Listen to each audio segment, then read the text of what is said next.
Hey there YouTube, I'm Bubbins, and today I wanted to discuss something aimed at people new to Final Fantasy XIV.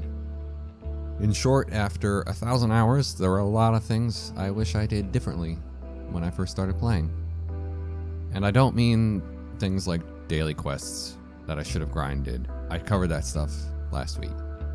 No, what I'm talking about this time is playing the game to make it as enjoyable as possible for you specifically, whatever that looks like.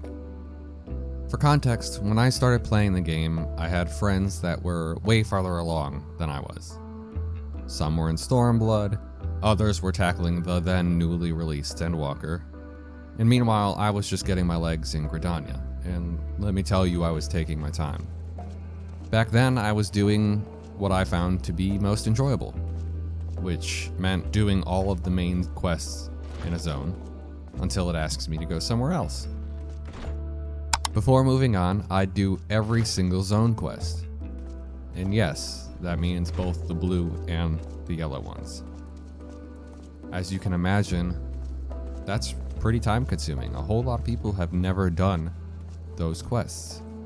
And at the time, with pressure from friends to hurry up and get caught up so we could play together, it did feel like a slog sometimes.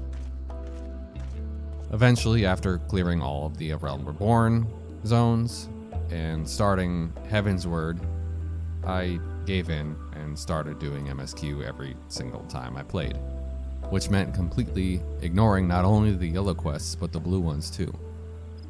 In looking back, some of my fondest memories are clearing Gridania, Lenosha, and Thanalan. With those quests, you get so much more lore and backstory and just general immersion when you're dealing with zones one by one. And it also just gives everything time to breathe. As someone who eventually started rushing MSQ, I really didn't even get to exist in the world as the story beats happened. There was always something I had to rush off to next. And now that I'm returning, the quests feel pretty hollow, you know? My Warrior of Light has done so much now. It's unfortunate, but going back to Heavensward and dealing with the Dragon War feels like nothing compared to the stakes in Endwalker. So my first recommendation is that play the game how you like. Don't let friends try and rush you through every expansion just so you can play together. For one, they can absolutely level sync and play with you. But also, you aren't going to miss that much by taking your time. FOMO isn't a big thing in Final Fantasy. Everything will be there waiting for you whenever you get to it. The second thing I do differently comes thanks of Elder Scrolls Online, which does not have flying mounts.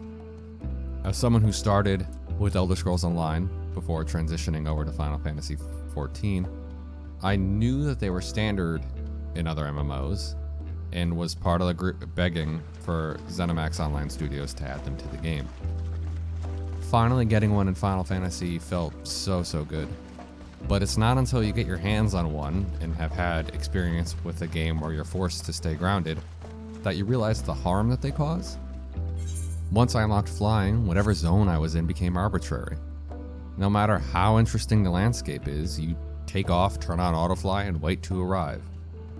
Everything is flyover country. There's nothing, you're not even bothering to look at stuff. In Elder Scrolls Online, you can't really do that. Every movement around the world is by hand and you have to pay attention. And ultimately, it's so much more immersive and really forces you to become more knowledgeable about the zones you're in, and not just the hotspots where activities take place. So all that said, give it a shot.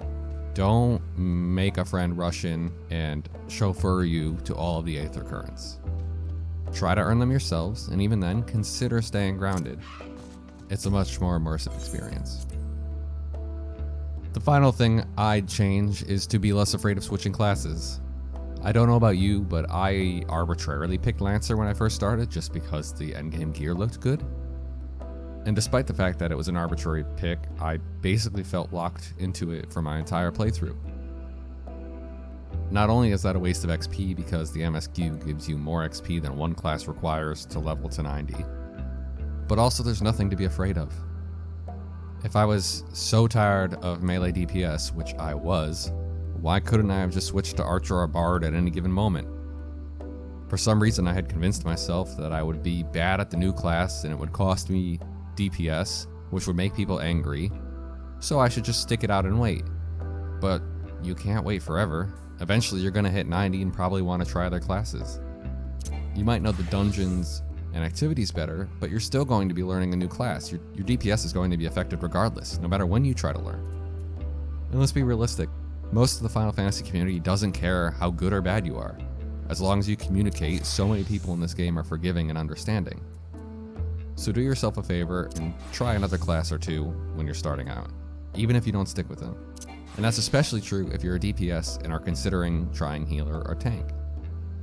Having one of those classes is really super helpful for when you don't feel like waiting in the abysmal solo DPS queues.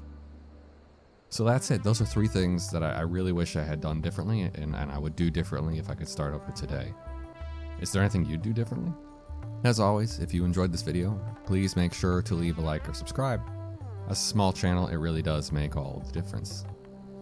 And if you want to directly support the channel, there's a Patreon linked in the description below that you can check out.